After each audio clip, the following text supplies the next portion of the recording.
Hi everybody, this is Gijs again and I hope you are doing well. Now, what you see in the background, it's a different image than what you see normally in one of my videos. Because at the moment I am in Germany, near a small town which is called Bad Kissingen. And in the vicinity of Bad Kissingen there is the trade show or fair Abenteuer Allrad, which translates into adventure and 4x4ing basically. What you might not know, or maybe you do, I own a Toyota Landcruiser, which I use to carry all my equipment and the testing gear to the place where I shoot my videos. And I really love my 4x4. It's an absolutely great car. So already for a couple of years I wanted to come to this trade show. Was never possible because of bad weather a couple of times, because I had other things to do. But in the beginning of this week I was in Munich at the Outdoor by ISPO trade show, and this one it's just on my way back to where I live in the Netherlands. So I thought, let's visit this show, and it is absolutely bonkers because when I arrived yesterday I already had a quick look around it, and it is absolutely packed with very nice Toyota Landcruisers, new Defenders, old Land Rover Defenders. I even saw the new sort of Land Rover-ish Ineos, and there are also a lot of outdoorish stuff. Water purification systems, solar systems so that we can stay totally independent of grid, and of course also a lot of rooftop tents, because that's what I do test once in a while. And one of those rooftop tents manufacturers is of course Femkes rooftoptents.com or opjeautoslapen.nl, because I borrowed one of their tents last night to sleep in, because I was not able to get here with my car because I simply don't have a permit. The reason why you can see this backdrop is because I am on top of a truck, and this is a truck from the company Twiga Travelcars. And this Twiga company, it is a Dutch company and it is quite in the vicinity where I live in the Netherlands. I did not know them, but they were kind enough to show me their trucks and also to let me do this presentation on top. I'll show you some beauty shots of this truck on the inside and on the outside, because, well, this is basically a house on wheels. So if you're planning to change your future, or if you're having a lot of money, or if you don't want to live in a house anymore, maybe you should consider living in a truck. I stick to my Toyota Landcruiser for this moment. I hope you will like this little vlog style video, and I'll show you some of the things that I've seen on this trade show that I think is interesting to me and maybe also to you. So follow me. Now this Toyota, it's a HJ61. And this car, I almost had the similar one as my first Toyota Landcruiser 4x4. I had a HJ60. And the difference is that this one is turbocharged and mine was not. Mine I did restore in a winter. And after that restoration, the car was that beautiful that on our first holiday I did not even dare to take a nice dirt road. So I sold that car to a German guy. A couple of weeks later, I bought the Toyota J95 Prado that I still own at this moment, because that one, it had a low mileage and it was not the most beautiful car, but it does everything that I want from it. So that's why I am so totally bonkers about Toyota Landcruisers. But there's one car that I still like to own once in my lifetime, but that one is over there. Now this is the other car that I was talking about. It's a Toyota HZ78, and what I do like about this car is the fact that it is more like the African bush taxi style. It's very big in the inside, it's like a sort of small camper. And of course this one, it's got a roof that you can lift, basically like my rooftop tent. That's a clamshell construction, so you can sleep inside it and you have still quite a lot of space. But this one, it's a very special one, because this is the only one in Europe that does not have leaf springs on the rear. Leaf springs, you know, those things, so metal springs on top of each other that are pretty firm most of the times. But this one is a spring with a normal shock absorber, so that makes this car way more comfortable, but it also can do ridiculous angles without losing traction from one of the wheels. So this, yes, this is probably one of my dream cars. This truck that I visited, it's not the only big truck at this trade show, because there are many more. So just have a quick look through a couple of shots that I made and just enjoy the trucks of this show.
One of the cars that I really wanted to see at this fair is the Ineos Grenadier.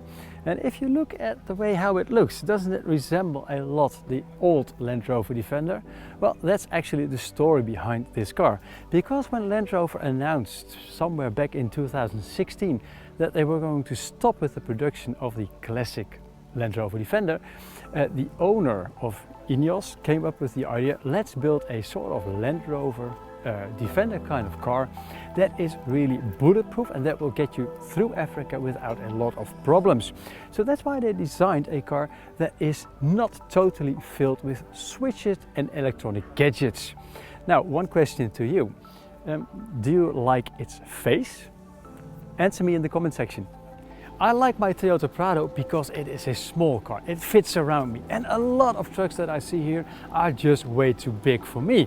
But this car, the Mercedes Sprinter, built by Iglhaut Allrad, it is a small car and I think this one looks kinda cute, but it is ridiculously high.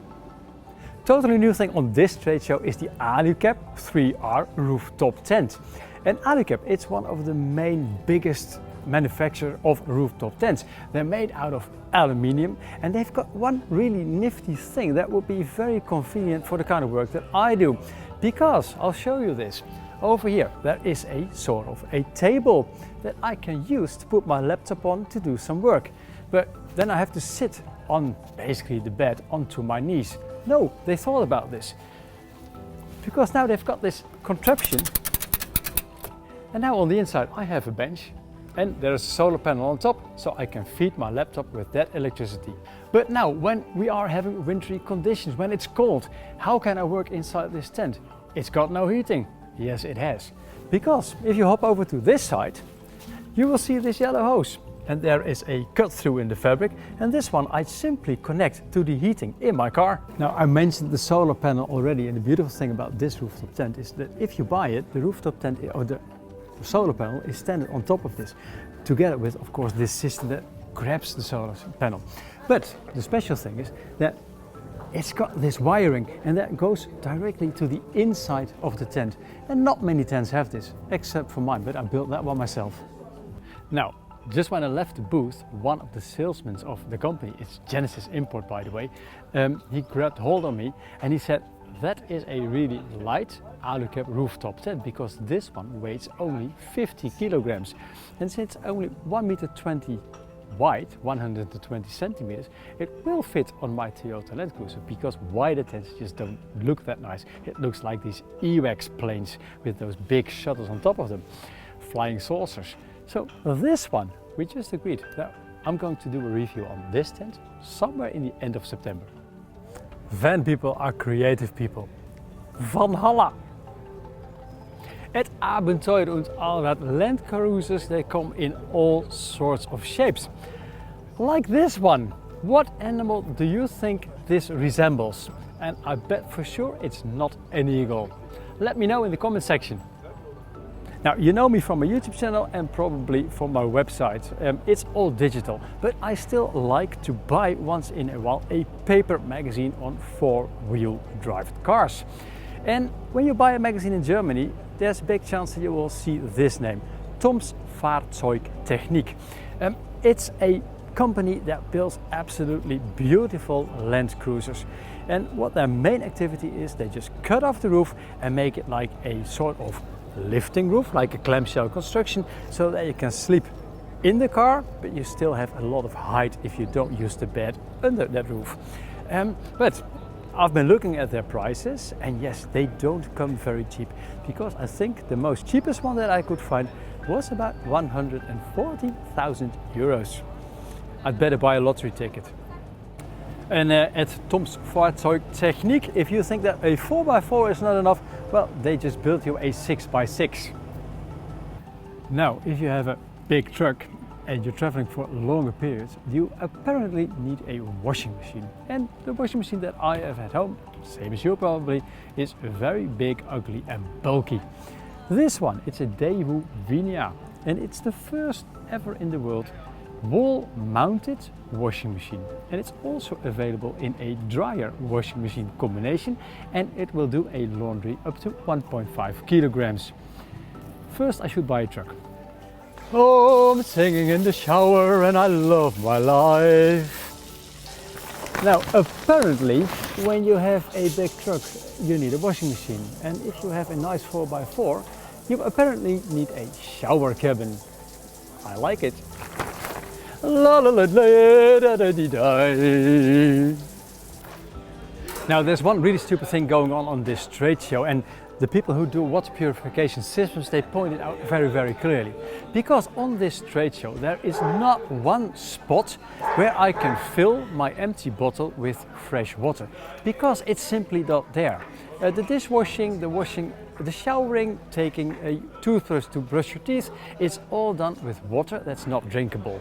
So then you need a purification system, and they are for sale on this trade show quite a lot, from the really big ones to smaller ones that are really compact.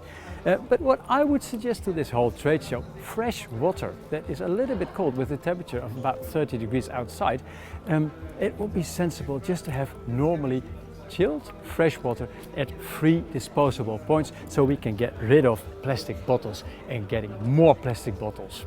It's just not necessary. Now, did I mention already that you can buy a 6x6 on Allrad? Absolutely brilliant. I was a bit surprised this morning when I came here that a lot of people were polishing their 4x4s.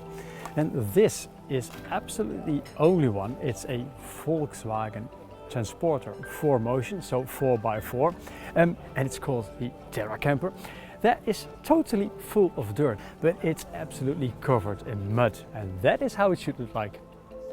Water purification systems, I've seen a lot at this trade show, and the other thing that I see a lot is solar panels. And if you follow me, you might have seen that I did a review or a video on the solar panel that I put on top of my rooftop tent, a flexible one. And yes, you can walk on that one as well, but I've never seen a sort of glass solar panel that says that I can stand on this one, and it feels pretty scary, but it holds. But hey, I'm a small, lightweight guy. The proof is in the pudding.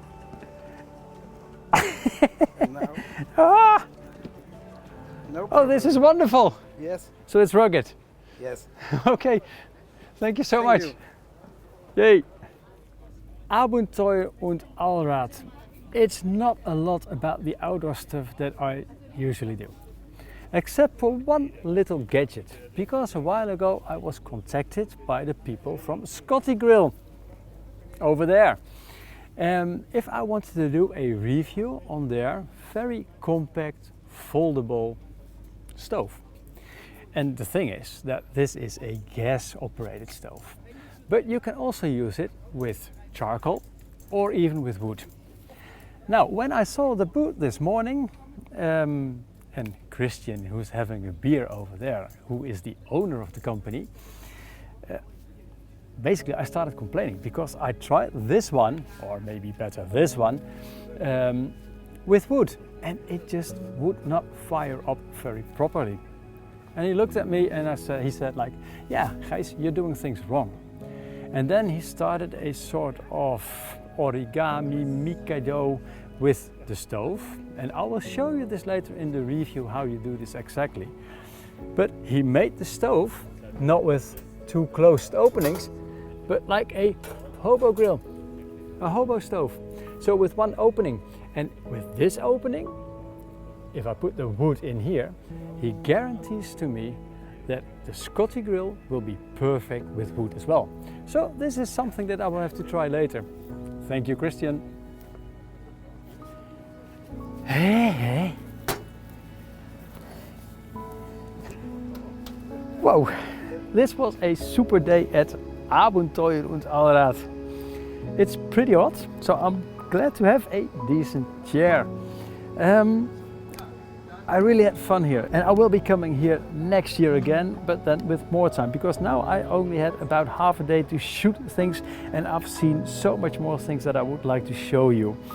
But still, I had a wonderful day, and I hope that you had a nice video to watch it.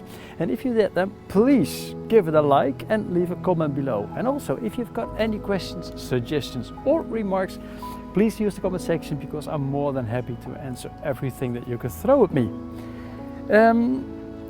If you're not totally convinced after seeing this video, then please have a look at my outdoor gear favorite playlist, because normally I don't do vlogs, but I do reviews, and I'll put it in the description below in a link, and also in the corner up there.